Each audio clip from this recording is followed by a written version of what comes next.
ठरलं तर मग मालिकेचा आजचा भाग खूपच जास्त जबरदस्त आहे, ज्यामध्ये सायलीला फायनली कळलेलं आहे की मधुभाऊंचा आणि त्याचसोबत तन्वीचा सुद्धा संबंध आहे ते. चला तर मग नेमकं कसं ते आज आपण आजच्या भागामध्ये पाहणार आहोत, तर व्हिडिओ शेवटपर्यंत नक्की बघा. इकडे सायली आता आश्रमामध्ये जायला निघालेली असते. तेच आता प्रतिमा आणि त्याचसोबत सुमन या दोघीही जणी पूजा करत असतात. दोघीही जणी पूजेसाठी म्हणून पुढे येतात, तर ते आता धूप वगैरे लावत असतात. ते सायली पाठमोऱ्या प्रतिमाकडे पाहत असते. पाठमोऱ्या प्रतिमाकडे पाहिल्यानंतर तिला ना एकदमच ते पुन्हा दृश्य दिसू लागतं, जे की लहान तन्वी तिथे उभी आहे आणि ती सुद्धा आईकडे तसंच बघते आणि आईकडे हट्ट धरते की मलासुद्धा धूप हवा आहे, मलासुद्धा पूर्ण घरात धूप पसरवायचा आहे असं काहीसं. मग आता हे सगळं जेव्हा आठवतं ना सायलीला, तेव्हा सायलीला आता समजतच नसतं की हे सगळं मला का आठवतंय आणि या सगळ्याचा मला का त्रास होतोय, काही समजत नसतं. तेच दुसरीकडे आता अस्मिताचं डोकंही काम करण्याचं झालेलं असतं.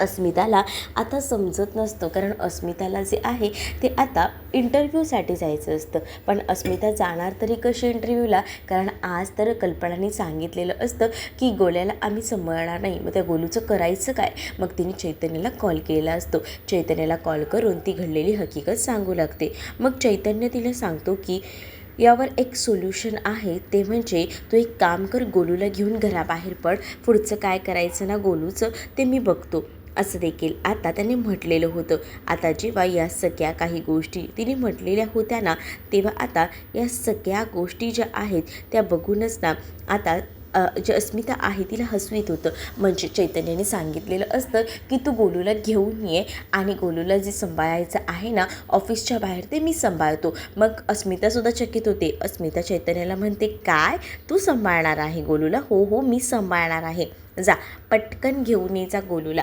असंही तिने आता सांगितलेलं असतं. मग एवढं सगळं झाल्यानंतर इथे ते तीसुद्धा खूप जास्त खुश होते. म्हणजे आधी तिने विचार केला होता की खरंच तिला खूप टेन्शन आलं होतं की कसं जायचं इंटरव्ह्यूला, आज तर बोलवलंसुद्धा आहे इंटरव्ह्यूला आणि आता हे असं, मग कसं ॲडजस्ट करायचं काही म्हणून समजत नव्हतं. पण आता सोल्युशन मिळाल्यामुळे अस्मिता खूपच जास्त खुश असते. अस्मिता इकडे तिकडे पाहत असते. मग अस्मिताच्या लक्षात येतं की चला फायनली आपलं काम झालेलं आहे. चैतन्य बऱ्या पद्धतीने तिला अशा वेळेला ॲडजस्ट करत होता आणि त्यामुळेच ना तिला अगदीच भरून आलेलं होतं. ती आता फाईल्स वगैरे बघते, व्यवस्थित आहेत का सगळ्या, जेणेकरून तिला पटकन निघता येईल. तेच दुसरीकडे आता प्रतिमाकडे सायलीने हट्ट धरलेला असतो की तिलाच धूप सगळ्या घरामध्ये पसरवायचा आहे. म्हणजे आधी सुमन घेत असते, पण सुमनकडून ती म्हणते की प्लीज ना सुमन काकू मला द्या ना, मी पूर्ण घरात धूप पसरवते. मग आता सुमन का होईना नाईलाजास्तव तिला आता तो धूप देते आणि मग काय सायली तो धूप घेऊन बाहेर पडते आणि सगळ्या घरामध्ये तो धूप पसरवते. जेव्हा ती सगळ्या घरामध्ये आपल्या हाताने धूप पसरवत असते ना, तेव्हा सुमन प्रतिमाकडे पाहत असते. तर सुमन आता प्रतिमाला म्हणत असते की तुम्हाला काय वाटते, जे मला वाटतंय तेच तुम्हालाही वाटतंय का, सांगा ना वहिनी. हो हो सेम मलाही तेच वाटते. म्हणजेच आता जेव्हा तन्वीसुद्धा लहान असायची ना, तेव्हा तीसुद्धा तसंच काहीसं करायची. म्हणजे हट्ट धरायची आणि हट्ट धरून पूर्ण पूर्ण म्हणजे घरामध्ये तो धूप पसरवायची. हे सगळं काही तन्वी करायची आणि या सगळ्याच गोष्टी सेम सायलीसुद्धा करते. म्हणजे बऱ्याच गोष्टी या दोघींच्या मॅच होतात, पण हे सुद्धा कसं काय मॅच होतं आहे मला कळतच नाही आहे, असंही आता सुमन जी आहे ती प्रतिमाला बोलत असते. तेच आता सायली जी आहे तीसुद्धा पूर्ण घरामध्ये धूप पसरवत असते आणि तेव्हाच ना तिच्याही लक्षात येतं की हे गोष्ट जी आहे या आधीसुद्धा झालेली आहे का. म्हणजे ती मुलगी जी लहान आहे, जी तन्वी, ती आता तिला दिसू लागते आणि त्यामुळेच ना आता ती विचार करते की हे एवढं कसं काही पॉसिबल आहे, म्हणजे प्रत्येक वेळेला सेम टू सेम सगळं कसं काही दिसू शकतं, हाही पॉईंट असतोच की. आणि म्हणूनच मग आता ती थोडा विचार करत असते, सगळ्याच गोष्टी सेम टू सेम कशा घडत आहेत. दुसरीकडे आता अस्मिता गोलूला घेऊन बाहेर जायला निघालेली असते. तर कल्पना तिला विचारते की अगं तू आता कुठे चालली आहेस. तर अस्मिता सांगते की अगं मॉम, तूच म्हणालीस ना काल की गोलूला सोडून कुठे जायचं नाही, मग आज गोलूला घेऊन जाते आणि तसंही गोलूला फिरवून आणते मी थोडं. कसं घरात बसून बसून कंटाळतो, मग रडारड करतो तो, त्यापेक्षा जरा फिरवून आणते ना. अगं पण ही काही वेळ आहे का बाहेर घेऊन जायची, तुला कळतंय का काही. अगं वाजलेत किती, आता एवढं कडाक्याचं ऊन आहे आणि त्याला तू बाहेर घेऊन चाललीस, कल्पना तिला विचारतेस. आता अस्मिता तिला म्हणत असते की नाही ना मॉम, अगं तसंही तो वैतागतो ना गं घरात बसून, मग निदान मी विचार केला की त्याला बाहेर घेऊन जाऊया, बाहेर घेऊन गेले ना की त्याला ना बरं वाटेल, असंही विचार ना आता करायला लागलेली असते ती. मग तेव्हाच कल्पना म्हणते की थांब थांब, मी सुद्धा येते तुझ्यासोबत, तू अशीच नको जाऊस एकटी, असंही आता म्हटलेलं असतं. आणि तेव्हाच ना कल्पना म्हणत असते की चल मी सुद्धा येते तुझ्यासोबत, म्हणजे तुला काही वाटणार नाही. आणि असं बोलून ना ती आता तिच्यासोबत यायचा हट्ट धरत असते. पण तेव्हाच ना नको नको मी जाईन, असंही आता ती म्हणत असते. मॉम तू येऊ नकोस, हेही तिने आता सांगितलेलं असतं.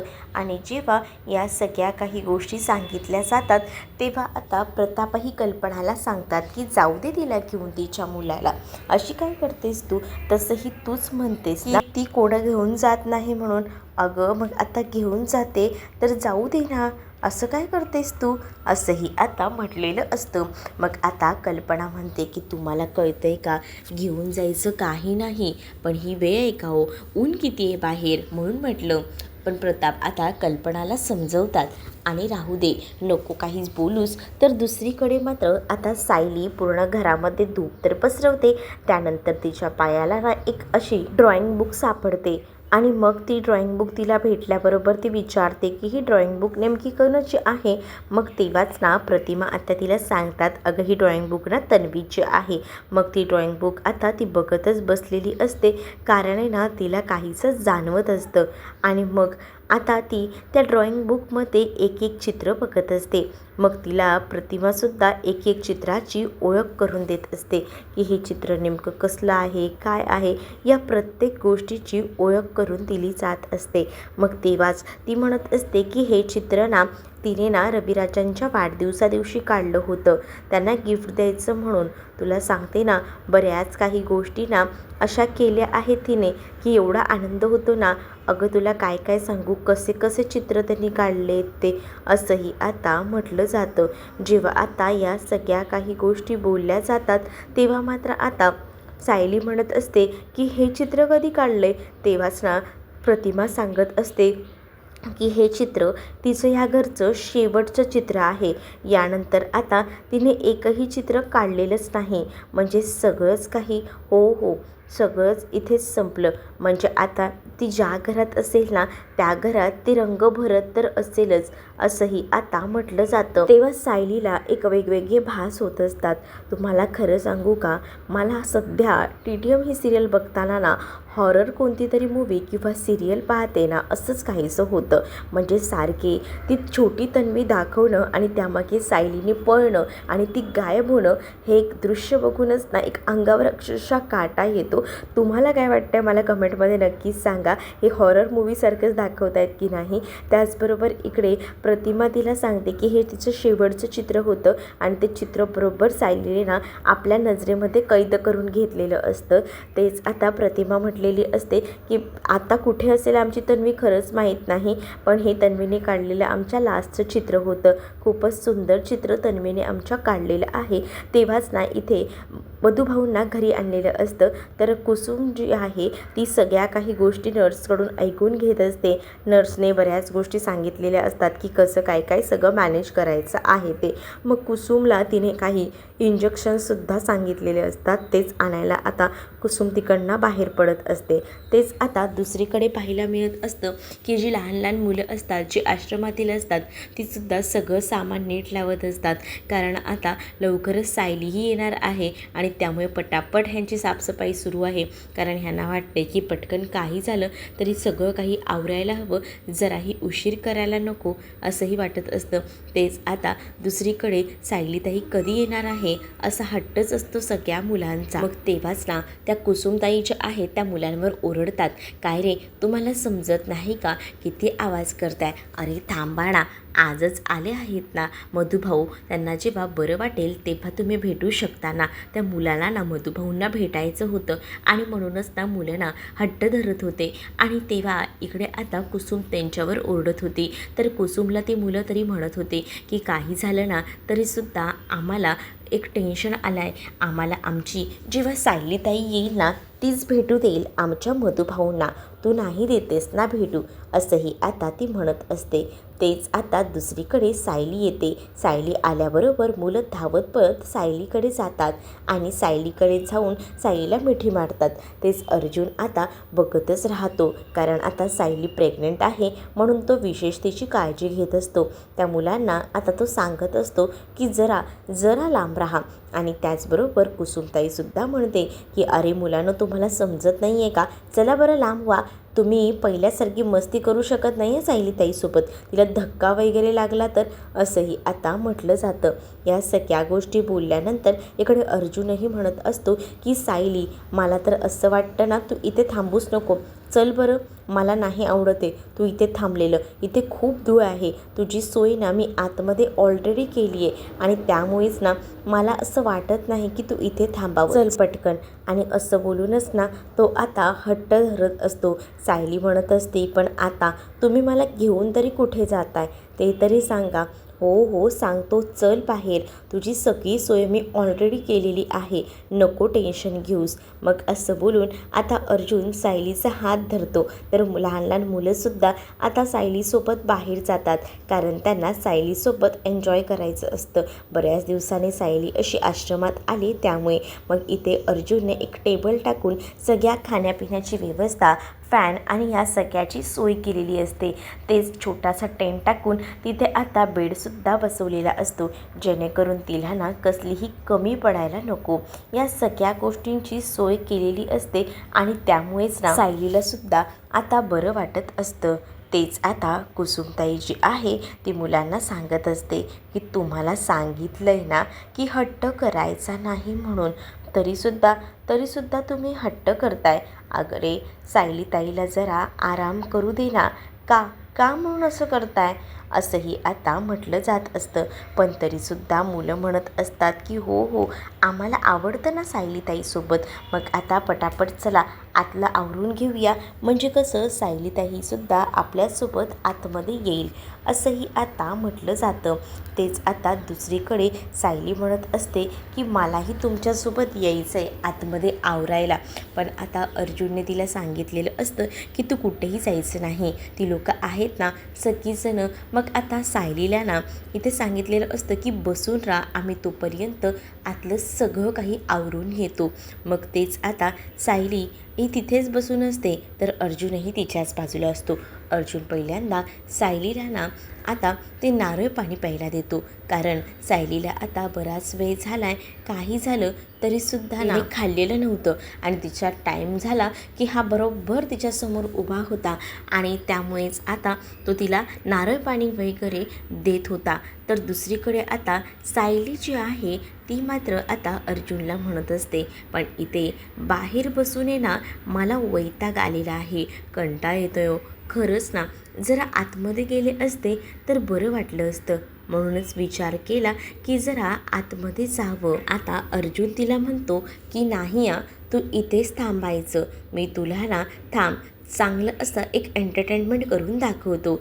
आणि असं म्हटल्यानंतर इकडे आता छान गाण्यावर ना डान्स करायला दिलेला असतो आणि मग काय इकडे डान्स सुरू असतो. डान्स सुरू असताना सायलीला खूप मस्त वाटत होतं, सायली खूप जास्त हसत होती. तर अर्जुनही तिला तेवढाच ना खुश करत होता. आणि तेव्हा सायली म्हणत होती की बस बस पुढे. पण आता अर्जुन काही थकत नव्हता. अर्जुन सायलीला हसवायचा पुरेपूर प्रयत्न करत होता. कारण आहे ना, सायलीला काही कमी वाटायला नको ना, याची त्याने उत्तम सोय जी आहे ती आता केलेली होती. एवढं सगळं तर होतंच, तर तेव्हा ना इकडे गाणंसुद्धा सुंदर मागे लागलेलं होतं आणि तिला तो खुश करायचा प्रयत्न करत होता. इकडे तिकडे सगळीकडेच ना आता तो नाचून दाखवत होता आणि त्यामुळेच ना सायलीला हसू येत होतं. आणि हळूहळू का होईना सायलीला तो खाऊ पिऊसुद्धा देत होता. म्हणजे कसं, सायलीला बरं वाटायला हवं आणि तेवढंच तिचं पोटात खाणंही जायला हवं, या सगळ्याची उत्तम सोय ना अर्जुनने मात्र करून ठेवलेली होती.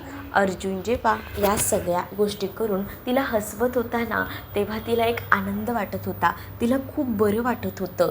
पण तेव्हाच अर्जुन सायलीचा हातही धरतो आणि सायलीचा हात धरून तो सगळीकडे फिरवतो सुद्धा तिला. म्हणजे कसं, तिलाही बरं वाटतं. मग एवढ्यातच ना सगळं काही आतलंही आवरून होत असतं. तोपर्यंत अर्जुनने सायलीला तितकं खुशही ठेवलेलं होतं. म्हणजे तिला वाटणारही नाही ना की नुसतं आपण बसून राहिलं आहे, म्हणूनच थोडासा का होईना डान्स करून त्याने दाखवलेला असतो. तेच आता सायली खुश होते. कुसुम आता सायलीला आतमध्ये बोलवते. मग आता सायलीला ती बाहेर उभं करते आणि तिची दृष्ट वगैरे काढते. त्याचवेळी अर्जुन म्हणत असतो की सायली, तुझी तर आता मजा आहे बघ. म्हणजे तुला कसे 2 माहेर आहेत ना, प्रतिमा आत्याचं सुद्धा आणि हे सुद्धा. म्हणजे किती एन्जॉय करतेस ग तू, असंही आता ती म्हणत असते. जेव्हा आता या सगळ्या काही गोष्टी ती बोलते ना, तेव्हा आता अर्जुन तर तिचं कौतुकच करत असतो. अर्जुन म्हणत असतो की कसली कमाल आहे बघ, म्हणजे किती मस्त आहे ना तुझ्या ह्याच्यामध्ये. आणि मग तेव्हा तिची दृष्ट वगैरे काढली जाते आणि मग तेव्हा ती घरात येते. ती जशी त्या घरामध्ये पाऊल टाकते, इकडे तिकडे बघते, तेव्हाच ना तिला आता लक्षात येतं की ही तन्वी आश्रमातसुद्धा मला का दिसते. एक वेळ प्रतिमा आत्याकडे दिसत होती तोपर्यंत ठीक होतं, आता तिला आश्रमामध्ये सुद्धा या तन्वीचे भास होऊ लागतात. अगदी भुताटकीसारखा सीन आहे हा. मग जेव्हा ती बघते ना, तेव्हा त्या किचनमध्ये जाते आणि किचनमधलं ते चित्र बघितल्यानंतर तर बाप रे, आता तिला हे वाटतं की हे चित्र मी सेम टू सेम त्या वहीमध्ये पाहिलं होतं आणि सेम चित्र इथे सुद्धा. इकडे अर्जुन विचार करतो की सायली आता माझ्यासोबत होती, कुठे गेली. तेच आता कुसुमताई म्हणतात की नक्कीच ना किचनमध्ये गेली असेल. तिला ना किचनच्या ओट्यावर हात फिरवल्याशिवाय ना जराही करमत नाही, म्हणूनच ना ती किचनच्या ओट्यावर हात फिरवत असणार आहे. मग तेव्हाच अर्जुनही म्हणतो, अच्छा असं आहे का. मग आता ती लोक पुन्हा एकदा इकडे मिसळतात. तेच कुसुमताई जी आहे ती आता किचनमध्ये जायला निघत असते. कारण कुसुमताईला ना आता किचनमध्ये जाऊन बरीच कामंसुद्धा करायची असतात. ते सायली ऑलरेडी किचनमध्ये गेलेली असते आणि सायली जेव्हा किचनमध्ये गेलेली असते तेव्हा ती खरं तर ना त्या छोट्या तन्वीच्या मागे मागे गेलेली असते आणि तेव्हा किचनमध्ये जाऊन तिला ते चित्र दिसतं आणि ते चित्र बघितल्यानंतर तर ना आता खूप मोठा धक्काच तिला बसलेला असतो. कारण ते चित्र आणि ते होणारे भास हे सारखं सेम असतं आणि काही म्हणून फरक नसतो. त्यामुळेच ना कळत नसतं की हे सगळं काय होते. म्हणजे ही तन्वी प्रतिमा आत्यांकडे दिसत होती तोपर्यंत ठीक होतं, पण आता ही तन्वी इकडे सुद्धा दिसायला लागली म्हटल्यावर आता तर मात्र टेन्शनच झालेलं असतं. काय करावं ना काही म्हणून सुधरत नसतं. मग ती विचार करते की ह्या मुलीनेच हे चित्र काढलंय, पण हे चित्र तर मी काढलं होतं ना लहानपणी. कारण आता कुसुम आतमध्ये आलेली असते आणि कुसुमने तिला हे सांगितलेलं असतं. कुसुम म्हणते की काय ग, स्वतःच काढलेल्या चित्राकडे एवढं टक लावून काय बघायचं. त्यावर आता सायली म्हणत असते, कुसुमताई तू हे काय बोलतेस. त्यावर सायलीला कुसुमताई म्हणते की अगं मी तुला सांगते ते शब्द खरे आहेत. म्हणजे तुला सांगू का, हे जे चित्र आहे ना हे चित्र तूच काढले. म्हणजे मला ना मधुभाऊ तेव्हा सांगायचे की हे चित्र लहान असताना काढलेलं आहे. मग सायली तर त्या चित्राकडे एकटक बघत बसते. कारण तिला आता कळतं की बरोबर हे सगळं असंच असणार आहे. कारण हे सेम चित्र तिने आजच पाहिलेलं होतं प्रतिमा आत्यांकडे असलेल्या त्या वहीमध्ये, जे की तन्वीने काढलेलं होतं आणि तेच सेम चित्र इकडे सुद्धा आता तिला दिसू लागतं. त्यामुळे मग ती आता एका पॉईंटला विचार करते की नाही, काहीतरी चुकतंय, काहीतरी मोठा क्लू बाहेर सोडून जाते. म्हणजे ही तन्वी म्हणजे मीच आहे का. आता तिला मनोमन वाटायला लागलेलं असतं. आणि मग काय, कुसुम तिकडनं निघून गेल्यानंतर तिथे जी तन्वी उभी असते ना, तिच्याशी आता सायली बोलायला सुरुवात करते आणि तिला विचारते की तू मला इथे सारखी सारखी का दिसतेस? तुझा माझा काय संबंध आहे? सांग ना, तुझा माझा काय संबंध आहे? ती जेव्हा तिच्या पाठमोऱ्या आकृतीकडे हात लावायला जाते ना, तोपर्यंत तिकडनं ते पळून गेलेले असते. कारण आहे ना, ती आता एक अदृश्य सावली असते. आणि तेव्हाच सायली तिला हात लावणार, तेव्हाच तिने पळ काढलेला असतो. तर सायलीसुद्धा तिच्या मागे जायचा प्रयत्न करते, पण सायलीच्या हाती काही ती लागत नाही. त्यामुळे सायलीच आता एकदमच चकित झालेली असते. मग सायलीला कळत नसतं की हे सगळं चाललंय तरी काय. तिला आता होणारे भास हे घरातही होत आहेत आणि आता बाहेरही. तेच आता तिच्या मागे मागे ती जाते, तेव्हा तिला ते दृश्य दिसतं जे की मधुभाऊंसोबत ती बसलेली आहे. आणि मधुभाऊ तिला आता एक एक घास भरवत, हा घास काऊचा, हा घास चिवचा असं म्हणून तिला खेळवत आहेत, त्यासोबत भरवतात सुद्धा आहे. या सगळ्या गोष्टी आता दिसत असतात. आणि त्यामुळेच ना एका पॉईंटला ती आता विचार करू लागते की हे सगळं का दिसतंय मला, म्हणजे मधुभाऊंचा तन्वीचा सुद्धा संबंध, म्हणजेच नक्कीच ना ही मी आहे, असाही विचार तिच्या आता मनामध्ये येतो. तर हा भाग कसा वाटला कमेंटमध्ये नक्कीच सांगा.